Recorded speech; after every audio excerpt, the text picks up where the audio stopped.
So this is my little buddy Joey and I. We're pulling apart some palings from a fence that we took down to use as the feature inlay for the door. I did say it was going to be rustic and palings and all that, so here it is. Now, Joe had a great time doing this. I think Joe was born with a hammer in his hand. It's his absolute favourite tool.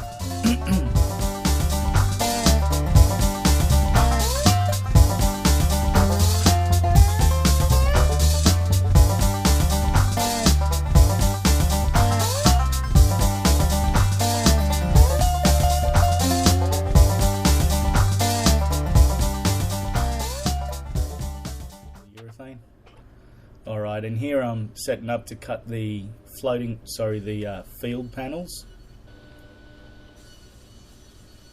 for the doors, and that's F14 form ply, and check out this fit. Whoosh, we're gonna have to see that again. Ooh yeah, that's the accuracy you can get with the Incra. Now I'm just pulling apart the dry fit and starting to glue it. I didn't have clamps long enough, so you'll see that I've glued the rails to the fields to make the middle of the door in two separate glue ups.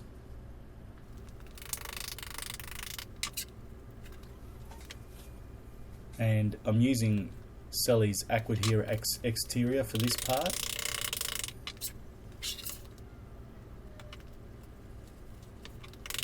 Bit of a pelvic thrust to push that in. Why not, eh? I don't have three hands.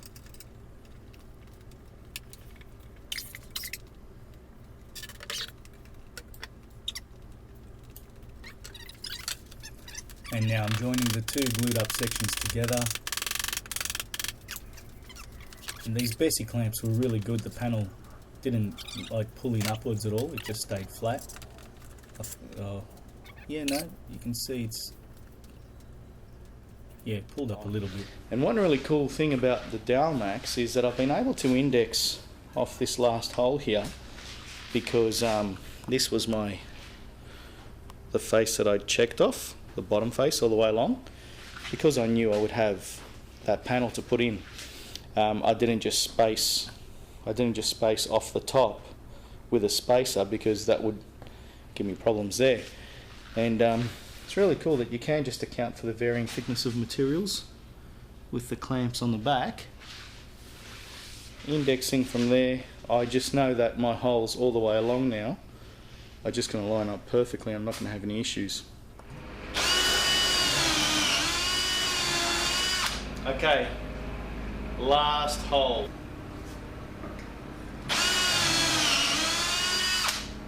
Just like that. There's about 200 dowels all up in this. And here I'm gluing it all up.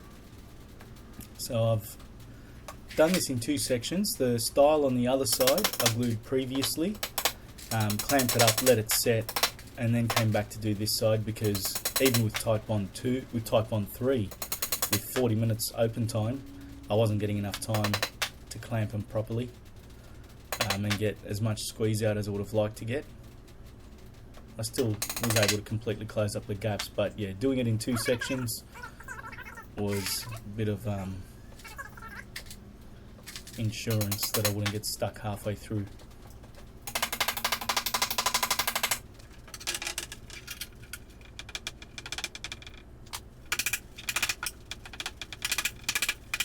So I was having to clamp, put a lot of pressure on with the clamps, and then give it a few good bashes with the mallet. I've since bought a dead blow hammer, but give it a few good bashes and clamp it, and then clamp it again to get them to come together. So probably needed to use less dowels. But one problem that I had was I couldn't find 10mm dowels, so I had to use 8mm dowels and just more of them.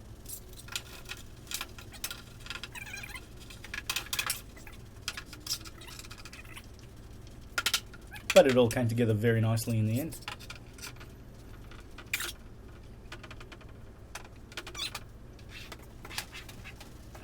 And yeah, a bit of delirium sets in now.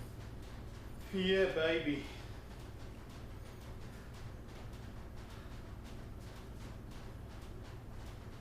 Whew.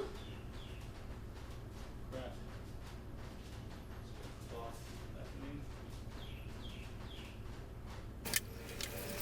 So these are my palings now, which I've cut up at 45-degree miters, and I'm just test fitting them. And any excuse to use a block plane, even when you're fitting up palings.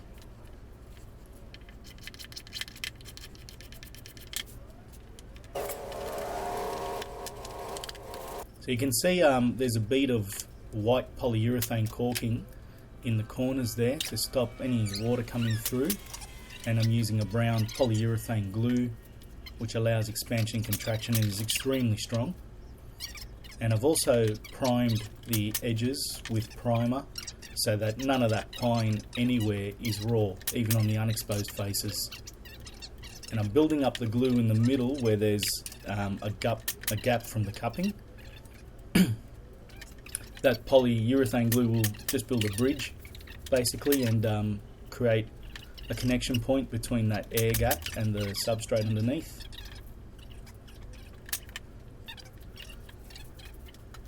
And now for the other side. And I'm showing you a termite gallery there. So the termites had eaten that piece hollow. I ended up just filling it right up with polyurethane, and it worked out okay. Don't know why I didn't just grab another piece, but what the heck.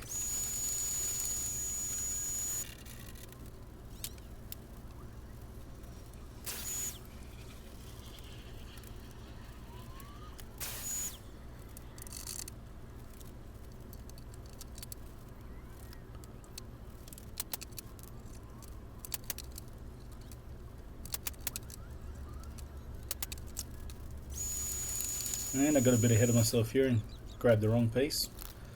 That's okay. And that piece is a little bit too small to hold at the miter saw, but you only live once.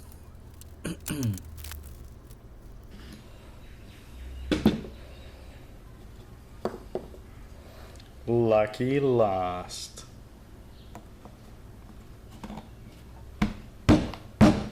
Oh crap, it doesn't fit. Let me get my precise fitment and engagement tool.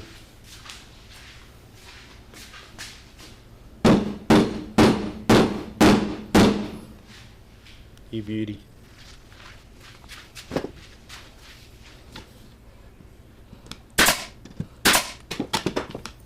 Now she's ready for a bit of sanding. Here we go. The MacTech belt sander. Half the price of the Makita, basically the same thing, just rips through it in no time. I wanted to leave just a little bit of the weathering still on there, so you can see some of the grey still there. I didn't want to take all that off because that'll lose its charm. So now I'm using a black polyurethane expandable filler, and I want it to be black and make the gaps stand out. I don't want to try and make them disappear. I want to keep that rustic look. And this worked really well. It squeezes in right underneath, fills all the gaps. Now here I've just got some terps and I'm cleaning off the excess, and then you'll see I flood it with terps and wipe it and smear it all over the face, and that gives me that really nice, basically an aged oak appearance. I was really happy with the way it came out because the polyurethane thinned out and just put the black into all those little gaps and fissures everywhere, and really looked good. And then I just clean it up with some acetone where I'm going to paint the frame. It's already been primed with that white primer, and yeah, the acetone is just cleaning that residue off. And on the wood panels I sanded it lightly before, hitting it with some garden furniture oil.